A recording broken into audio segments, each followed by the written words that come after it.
Hi everyone, it's me your dietitian Jefriya. ഇന്ന് നമ്മൾ discuss ചെയ്യാൻ പോകുന്ന ടോപ്പിക്ക് ഫുഡ് സപ്ലിമെൻറ്റ്സിനെ കുറിച്ചാണ്. ആദ്യമായിട്ട് ഈ ഫുഡ് സപ്ലിമെൻറ്റ്സ് എന്താണെന്ന് നോക്കാം. ശരിക്കും പറഞ്ഞു കഴിഞ്ഞിട്ടുണ്ടെങ്കിൽ നമ്മുടെ ന്യൂട്രിയൻസിൻ്റെ ഒരു കോൺസെൻട്രേറ്റഡ് ഫോമിനാണ് നമ്മൾ ഈ ഫുഡ് സപ്ലിമെൻറ്റ്സ് എന്ന് പറയുന്നത്.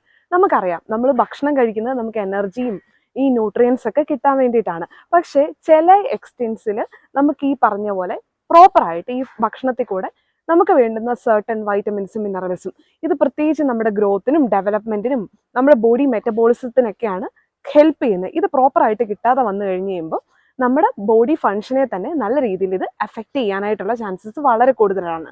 അപ്പം നമ്മുടെ ഈ വെൽനെസ്സിനും നമ്മുടെ ഈ പറഞ്ഞ പോലെ ഹെൽത്ത് മെയിൻ്റനൻസ് ഒക്കെ പ്രോപ്പർ ആകാൻ വേണ്ടിയിട്ട് നമ്മൾ ഈ ഫുഡിൽ കൂടെ കിട്ടാതെ വരുന്ന ഐറ്റംസ് ടാബ്ലറ്റ് ഫോമിലോ അല്ലെങ്കിൽ പൗഡർ ഫോമിലൊക്കെ നമ്മൾ എക്സ്റ്റേണൽ ആയിട്ട് എടുക്കുന്നതിനാണ് ഫുഡ് സപ്ലിമെൻറ്റ്സ് എന്ന് പറയുന്നത്. പ്രധാനമായിട്ട് ഫുഡ് സപ്ലിമെൻറ്റ്സിനകത്ത് വരുന്നത് വൈറ്റമിൻസും മിനറൽസും ആണ്. Each and every vitamins and minerals അത് നമ്മൾ പ്രോപ്പറായിട്ട് ഒരു ഡയറ്റീഷ്യൻ്റെ അല്ലെങ്കിൽ ഡോക്ടറിൻ്റെ അഡ്വൈസോടുകൂടി എടുക്കുമ്പോഴാണ് നമ്മൾ ഹെൽത്തി ആയിട്ട് സപ്ലിമെൻറ്റ്സ് എടുക്കുന്നു എന്ന് പറയാൻ പറ്റുന്നത്. അപ്പോൾ ഇതുപോലെയുള്ള ഇൻഫോർമേഷൻസിനായിട്ട് നമ്മുടെ പേജ് ഫോളോ ചെയ്യാനായിട്ട് മറക്കണ്ട. താങ്ക്